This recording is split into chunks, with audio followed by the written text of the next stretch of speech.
अरे ये क्या बात हुई यार, बोनस मिला, सेविंग्स हुई, लोन जल्दी क्लोज करना चाहा तो बैंक्स ने पेनल्टी लगा दी। अगर आपका भी यही हाल है तो चिंता मत कीजिए, क्योंकि जनवरी 2026 से आरबीआई लेकर आ रही है एक नया रूल, जिससे सब कुछ बदल जाएगा। इस रूल के अकॉर्डिंग अगर कोई लेनदार अपने लोन का पूरा या थोड़ा सा हिस्सा टाइम से पहले रीपे करता है तो बैंक या फाइनेंशियल इंस्टीट्यूशंस कोई एक्स्ट्रा पेनल्टी नहीं ले सकती। पहले कई बैंक्स, एनबीएफसीज और कोऑपरेटिव बैंक्स लोन जल्दी क्लोज करने पर पार्ट पेमेंट पर पेनल्टी चार्ज करती थी, जो रिटेल कस्टमर्स के लिए बड़ी प्रॉब्लम थी। इसी प्रॉब्लम को सॉल्व करने के लिए आरबीआई ने लोन रीपेमेंट और प्री पेमेंट के नए रूल्स लाए हैं, जो जनवरी 2026 से लागू हो जाएंगे। इस रूल से बोरोवर के राइट्स स्ट्रॉन्ग होंगे और लोन रीपे करना और भी इजी और ट्रांसपेरेंट हो जाएगा। तो भाई आरबीआई के नए रूल्स के हिसाब से अगर borrower floating interest rate loan का टाइम से पहले पूरा या थोड़ा सा हिस्सा रीपे करता है तो कोई भी बैंक या फाइनेंशियल इंस्टीट्यूशन प्री पेमेंट या फोरक्लोजर पेनल्टी नहीं ले सकती। तो ये रूल अप्लाई कहाँ होगा?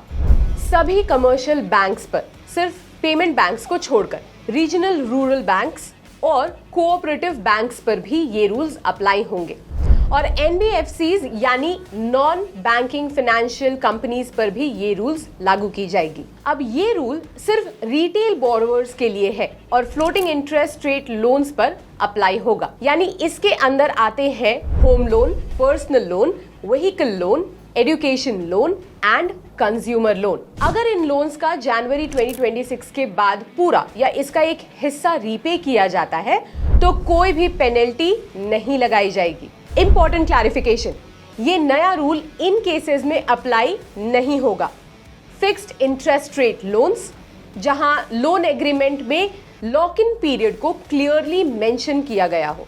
अगर बोरोवर लोन रीपे करता है अपनी सेविंग से या किसी दूसरे बैंक या एनबीएफसी से बैलेंस ट्रांसफर करके, तब भी फ्लोटिंग रेट लोन पर कोई पेनल्टी नहीं लगाई जाएगी। तो अब आपके मन में एक सवाल आ रहा होगा कि यार ये बिजनेस लोन्स है क्या?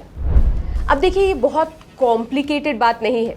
मान लीजिए कि आपने small enterprise loan, business loan या एमएसएमई लोन लिया, तब भी ये रूल्स अप्लाई होंगे, बट इसमें कुछ लिमिट्स लगा दिए जाएंगे। अब यही रूल्स एनबीएफसीज और कोऑपरेटिव बैंक के केस में थोड़ी अलग हो जाती है। कैसे? तो यहाँ बात ऐसी होगी कि मान लीजिए कि आपकी लोन की अमाउंट 50 लाख से ज्यादा की है, तो इस सिचुएशन में कुछ केसेस में पेनल्टी अलाउ की जा सकती है। अब जब आरबीआई के नए रूल्स से लोन्स और फाइनेंशियल प्लानिंग ट्रांसपेरेंट हो ही रही है, तो इंश्योरेंस के मामले में भी स्मार्ट डिसीजंस लेना और भी ज्यादा जरूरी हो जाता है। अच्छा एक मिनट, अब जरा इंश्योरेंस की भी बात कर लेते हैं। पॉलिसी बाजार के थ्रू आप कंपेयर कर सकते हैं 51 से भी ज्यादा इंश्योरेंस पार्टनर्स के प्लान्स, फिर चाहे वो टर्म इंश्योरेंस हो या फिर हेल्थ इंश्योरेंस। अच्छा, टर्म इंश्योरेंस में ना सिर्फ 400 से 500 रुपए पर मंथ में प्रीमियम शुरू होता है और करोड़ों का कवरेज मिलता है, प्लस 15% तक का डिस्काउंट। और वहीं हेल्थ इंश्योरेंस में ना सिर्फ 400 से 500 रुपए पर मंथ में प्रीमियम शुरू होता है और करोड़ों की कवरेज भी मिलती है, 25% तक का डिस्काउंट और सिर्फ 30 मिनट में क्लेम सपोर्ट भी।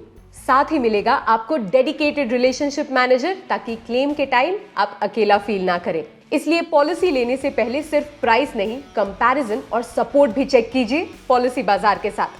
तो चलिए अब वीडियो में वापस चलते हैं। तो भाई, ये कौन से लोन्स हैं जिन पर जनवरी 2026 के बाद भी पेनल्टी लग सकती है?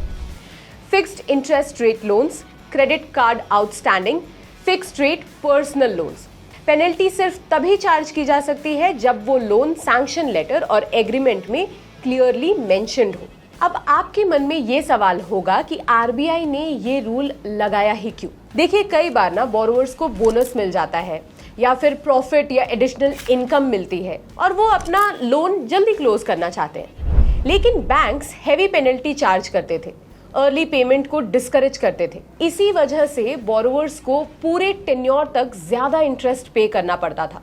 अब इसी प्रॉब्लम को सॉल्व करने के लिए आरबीआई ने ये रूल इंट्रोड्यूस किया ताकि बोरोवर्स को प्रोटेक्शन मिले, फाइनेंशियल डिसिप्लिन प्रमोट हो, लोन जल्दी रीपे करने की फ्रीडम मिले और इंटरेस्ट का बर्डन भी कम हो जाए। तो भाई कुल मिलाकर पेनल्टी लगेगी या नहीं? पेनल्टी नहीं लगेगी home loan, purchase, construction, renovation, personal loan, vehicle loan, education loan, consumer durable loans और बिजनेस एक्सपेंशन लोन्स पर पेनल्टी लग सकती है on fixed interest rate loans, credit card dues और बड़े बिजनेस लोन्स पर जो 50 लाख से ज्यादा की है। बस इसमें कुछ लिमिट्स लगाए जाएंगे। तो मुद्दे की बात क्या है? मुद्दे की बात यह है कि ये रूल सिर्फ फ्लोटिंग इंटरेस्ट रेट लोन पर अप्लाई होते हैं, जनवरी 2026 से इफेक्टिव हो जाएंगे और लोन लेने से पहले लोन एग्रीमेंट ध्यान से आप जरूर पढ़ लें। अब अगर आपको ये वीडियो अच्छी लगी हो तो हमें कमेंट करके आप जरूर बताइए और इस वीडियो को आप ज्यादा से ज्यादा लोगों के साथ शेयर कीजिए। इसे आप अपने किसी फ्रेंड या फैमिली मेंबर को भी भेज सकते हैं जो अभी लोन लेना चाहते हैं। इससे उनकी काफी हेल्प हो जाएगी, राइट? ऐसे ही और भी जरूरी जानकारी के लिए हमारे चैनल को सब्सक्राइब कीजिए और बेल आइकन दबाइए ताकि आप कभी भी कोई भी अपडेट मिस ना करें। आज के वीडियो के लिए बस इतना ही। मिलते हैं अगले वीडियो में। बॉस वाला, बी द बॉस।